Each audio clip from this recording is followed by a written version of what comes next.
Okay, so get this. I had to rent a van, right, for a move. And man, it really got me thinking about those folks behind the counter at rental places, you know? Like, what's their average day actually like? What kind of skills do they need to have? Turns out it's way more interesting than you might think at first. So today we're going to do a deep dive on being a rental service representative, specifically in like recreational and sports goods. And we've got some really cool resources from RoleCatcher to help us out.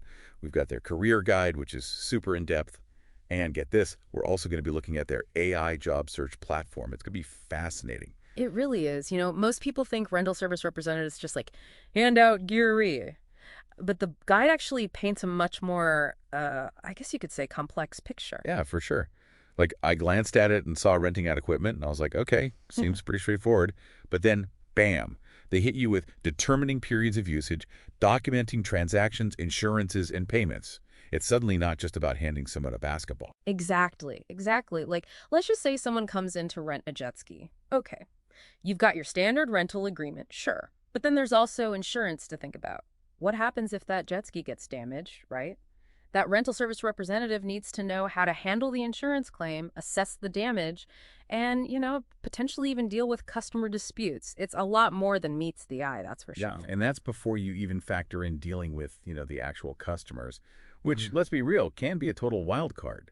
The guide talks about the potential for demanding customers and even some back and forth over rental prices or if something's available. It's not always going to be smooth sailing, right? Absolutely, absolutely. And the guide is really upfront about both the pros and cons, which I appreciate. On the plus side, you often have a pretty flexible work schedule. And hey, if someone loves sports or being outdoors, being surrounded by that gear all day could definitely be a perk.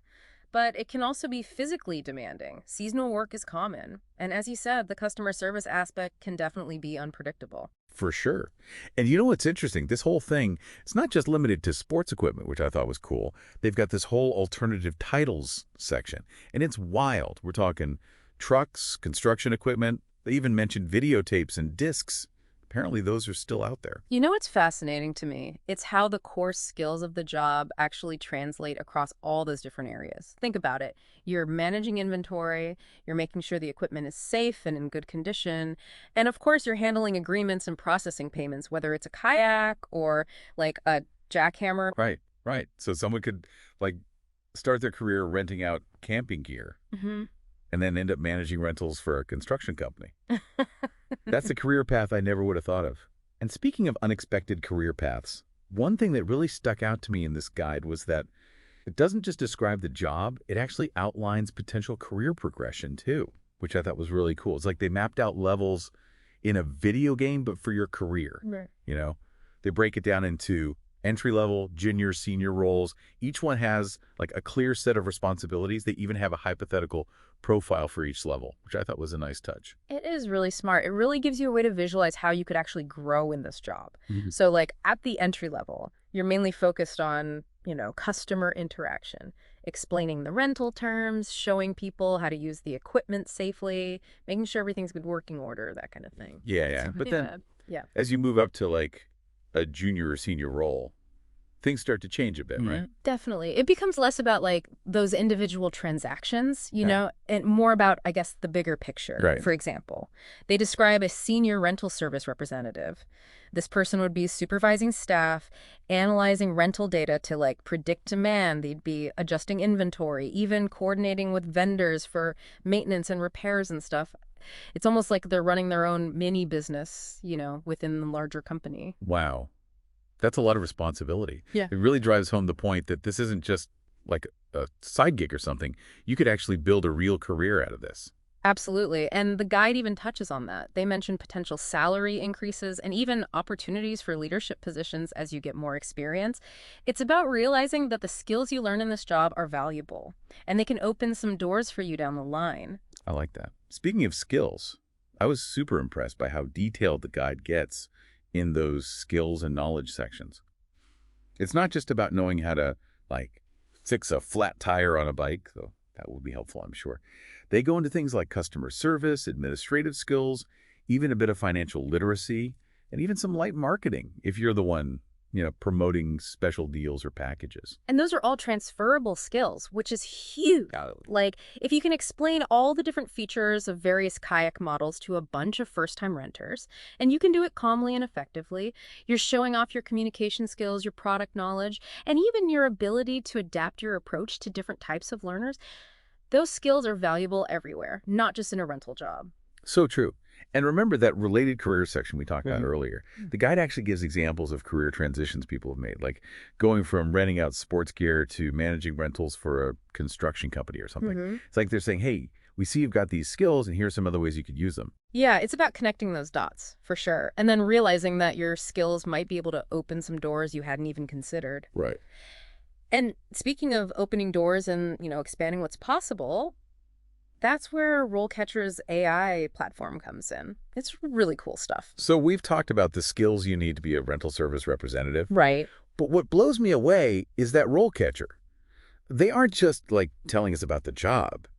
They're actually using AI to help people get these jobs. Well, I know. It's pretty amazing. Their platform analyzes your skills. Then it suggests ways to improve your applications. It even helps you practice for interviews. It's like you've got a career coach in your pocket. Can you give us an example of how it works? Yeah, for sure. Let's say you're applying for a rental service representative position, and this one requires experience with inventory management software, right? But you've only ever used that type of software on, a really basic level. Well, RoleCatcher's AI might suggest some online courses you could take, or even some certifications, things that would strengthen that particular skill on your resume and make your application more competitive. That makes sense. So it's not just matching keywords, which is what I thought at first. Yep. It's about understanding what skills you might be missing and then helping you fill that gap. Exactly. And even when it comes to interview prep, RoleCatcher's AI is super helpful. It analyzes your practice responses and gives you feedback on how fast you're talking, your tone of voice, even the actual content of your answers. It's wild. That's like having a personal coach helping you get ready for that interview. Totally. And what's cool? You don't even have to be looking for a rental job to get something out of this. Right? These RoleCatcher AI tools could be helpful for anyone, no matter what kind of job they're looking for, right? For sure. The job market is really competitive these days. Having an AI that can help you figure out what your skills are and then highlight the ones that could transfer to other jobs. It can help you improve your resume and cover letter and then even ace the interview. I mean, that's a game changer for sure. Totally. So I think if we're going to wrap up this deep dive into the world of rental service, the thing I'm walking away with is that there's just so much more to it than I ever realized. We uncovered some hidden skills, some career paths I would have never thought of, and we even got to see all the cool ways that AI is changing how people find jobs these days. It really makes you think. It does. We started with this job that seemed, kind of simple on the surface, but we found all this potential. I know, right? I think it just shows you, no matter what you're interested in, there's always something new to learn. For sure. And the skills you learn in one area of your life, they can often be applied in other areas, sometimes in really unexpected and interesting ways. It's all connected. And it makes me wonder, what about our listeners? As you're thinking about your own career, what skills have you developed that you maybe don't even realize are valuable? That's a good question. And how could using something like RoleCatcher's AI platform help you take those skills even further? Maybe open some doors you didn't even know existed. That's something to think about for sure. Absolutely. It's a question we should all be asking ourselves, especially with how much the job market is changing these days. Couldn't agree more.